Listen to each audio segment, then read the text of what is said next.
Hey, what's up, bootstrappers? This is Ryan Nickel coming at you with another Motivational Monday. And what a Monday it's been. I'm heading back to my office right now. I spit out all these words. It's 6 o'clock in the evening, and I'm just now getting to y'all. We just started on a flip, and we ran through all that this morning. Had to wire some money, and had to transfer some stuff to fund the flip. And then also, it's my daughter's birthday yesterday, so at school we were celebrating it, and totally cool. Loved it. Then I came home, played dad with my kids, went to the park, enjoyed all of that time, family dinner, and now I'm going back to work because I have a 2-hour coaching session that I'm going to be doing right now. But anyway, I want to share with you a little story about knowing your numbers. Back in the day, when I first got into this business, I was doing cold calls, and that's all I was predominantly doing because my area was so huge in South Carolina that I was just doing a lot of cold calls. And graduated from there, came into California, and hired a VA, and we started doing some text marketing blast. Started doing that. And then started getting into door knocking, and had some success with door knocks, and the cold calls obviously has worked really well for me. And then, of course, the text blast, got some business from there. But then I came across this little thing called direct mail, and I'm like, oh yeah, go out and do direct mail. And one of the things that you got to be careful which podcast you listen to, because there's just crazy ideas out there. You don't know if these guys are actually doing deals or not. And one of the guys was like, oh yeah, all I do is I just blanket my market.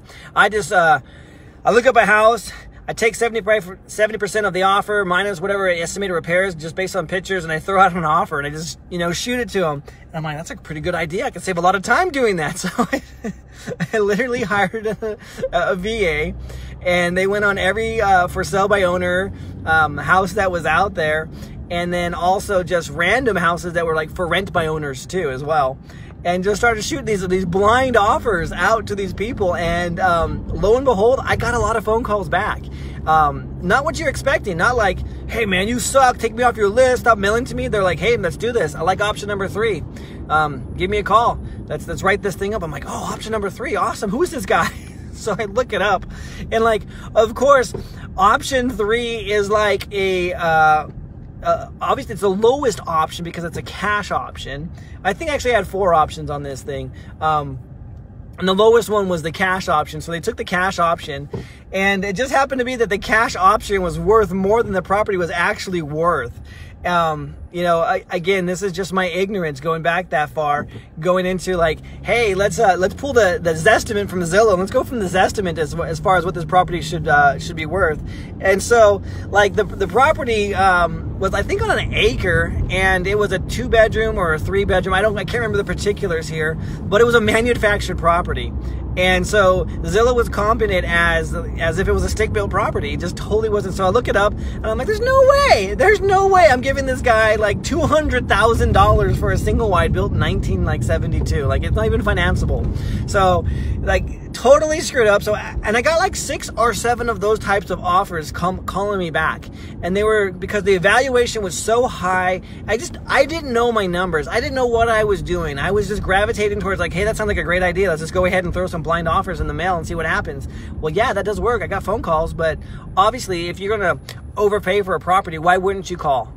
Like, if someone like called me and like, I got a $50,000 property, and like, hey man, I'm gonna pay you $75,000 cash for it. I'm like, okay, tell me where to sign. I'm there. So it's like, obviously those were the phone calls that I got. So I didn't know my numbers, and that was my fault. Like, being in this business, I have to know like that. I can't delegate that. I have to know what I'm willing to pay for a deal. And I'll share with you two experiences that happened to me just today. So I had another wholesaler contact me, and he's like, hey man, I got this deal. These are the numbers. And just looking at the numbers, I told him it's not a deal. Can't make it work. He's like, but you're the skinny deal guy. I'm like, I am the skinny deal guy. Just the numbers don't work. Numbers are numbers, man. And it is what it is. And there's a lot of other factors going into it. So it's like, okay, it doesn't work. But I know what works for me. Like, maybe there is somebody else out there, but for me and my business, I know what works. And it didn't fly. Like, I have a 10% rule. If a property is in pre-foreclosure and I'm acquiring it for more than 10% of the overall ARV, it's a no-go. I don't even touch that one, because I turn around and I seller finance it as well for 10% down. So as close as I get to that 10% mark, then, you know, if I'm at par 10% for 10%, I'll break even if it's a great cash flow. I'm not going to go negative. I have done that before. I have gone negative, where it's an extreme case where the cash flow is just super, super awesome. But I've also been screwed on that too. There was one time when I thought for sure it was a shoe in the bag. Is that even a term, a shoe in the bag? Or maybe it's called a shoe in. I thought it was a shoe in, maybe. Or the cat got left out of the bag. I'm just mixing up all these little, like, you know, idioms. Anyway, so I had this house for sure that I thought was going. I had like all these reasons why that the bank should have given me a loan mod, and they did not give me a loan mod, and I cured the default, and it was excruciating. It was a check that I was not happy to write. I shouldn't take that back. I was happy to write it because I already had the house, I already had the family in there, I had already committed to them, but it was a mistake on my part. It was like $21,000, something that it was ridiculous, and I had only collected like up to that point $7,500. So I was like, there's a huge gap there. I'm like, crap, this went the opposite way, and so I violated my own rule. My own rule is that the deal has to stand on its own two legs, and if it doesn't, then I can't do it. I'm not going to do the deal. It doesn't make sense unless there's some extenuating circumstance. Like I have some properties that have some awesome cash flow, and I absolutely love those properties, but those are few and far between that I'd be willing to pay above market or out of pocket more than what I'm actually going to get in order for the cash flow to work. So that's that. Second situation was I had a coaching call today with a student, and he goes into the property, meets with the seller, and just doesn't know his numbers real well. And that's what we coached around today was him learning to be better prepared with his numbers. And by him doing that, he'll be able, low network connection. That's perfect. So by him actually doing that, we role played this in the situation because there was a missed opportunity. There's still an option for him to salvage it, but what it came down to is like, I can't do that. My MAO, my maximum allowable offer, was more than her minimum allowable offer, her MAO. So the buyer's MAO and the seller's MAO were off. So the maximum allowable offer by the buyer was below what the minimum allowable offer from the seller, and so as the seller, and so it just didn't work.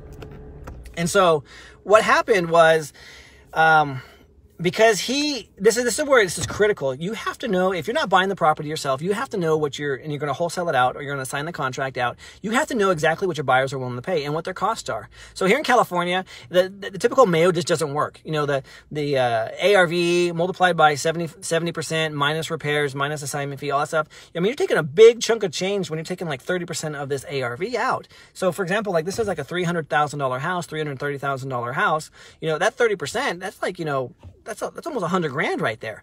And you have to know your numbers. Like, is it going to really take $100,000 to repair this property? And for this particular property, no, it was built in, I believe 1990.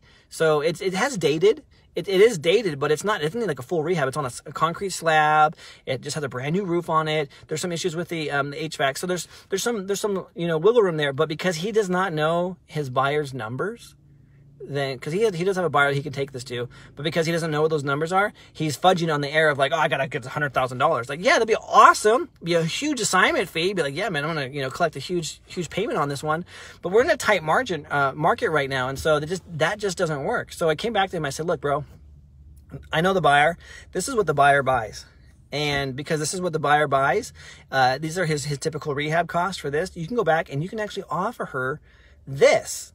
Now, she still might not take that offer, but that's okay, because now you know your numbers and you know for a fact that this is a hard offer that you can actually perform on. If she would have accepted something lower, he definitely could have performed all day long, but this one he can specifically perform on and make some money. And the whole idea for him is to actually make some money. Let's get this thing turned. Let's prove that this model works. He's already done a few deals already. So this is, you know, not like a proof of concept for him, but it's a refinement, because he's going in, and by having these firm numbers, he can go in and he can actually go ahead and say, look, this is a firm offer for you, and you don't have to take it. Obviously, she's not going to. I mean, I shouldn't say that. She might, because there's a lot of extenuating circumstances around her situation. But the point of the matter is, when you go into these, when you're going into to make an offer with a seller, you have to know your numbers, man. You can't delegate this to somebody else. Like, I made the mistake of delegating to like a VA in the this was one in India. Low network connection. So I delegated to a guy in India. Hey man, whatever Zillow says, just shoot it across. Just make these blind offers. You can't be doing that. You have to be a professional in this business, and it does not take a whole lot to know what it's typical for a rehab in your market. You at least ballpark that. You should know those numbers. It's just common sense, man. You can't go out and make an offer, because if it's accepted and you don't perform on it, then what does that do, man? You just wasted their time and your time. So don't be that guy, because you get out there, you make an offer, you close it, you make some money, you turn around, you do it again. Because all it really takes is just one deal. One deal is all it takes, and you can change your life. You can change your whole entire life for the better. Financially, you can be in a way better place. There was a thread the other day that someone posted on Facebook. They're like, how do you get out of paycheck to paycheck? And I said, bigger paychecks. And he's like, no, that's wrong. You need to add more value. And while I agree that that's true in part, adding more value is not going to get you from paycheck to paycheck. For me, I've been adding value for a number of years while I was broken on food stamps. It was when I got the huge, large payday, like a huge, almost 6 figures, one of the biggest ones I've ever had in my life. That changed it for me. At that point, I'm like, I got money in the bank. I don't care what happens. I mean, I can just rotate. I'm not living, hand to mouth anymore. I'm not paycheck to paycheck. So really what it is that one deal. My very first deal took me 3 weeks to do. I got $15,000, and I lived up, because we were so poor. We lived off that for almost like 7 months, man.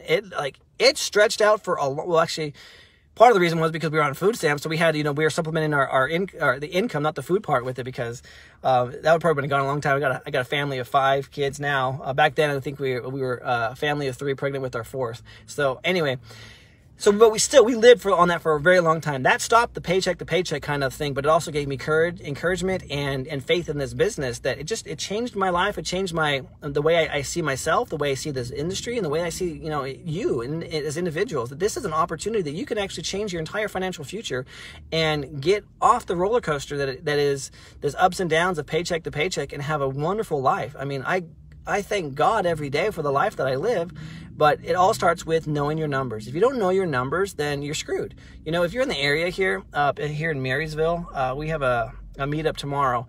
One of the guys that does a lot of flipping in our market, he's actually going to be sharing what his numbers are and how he goes in and how he prices out a property. And he knows like a ballpark, like rough estimate. He can walk into a property, look at it and go, okay, bam, I know my rehab cost is going to be. And so he's going to be sharing that information. If you're local, we'd love to have you. It's obviously it's going to be up here in Marysville at 6:30. So I'll post a link here tomorrow for that. But anyway, guys, just remember, one deal is all it takes. See y'all later.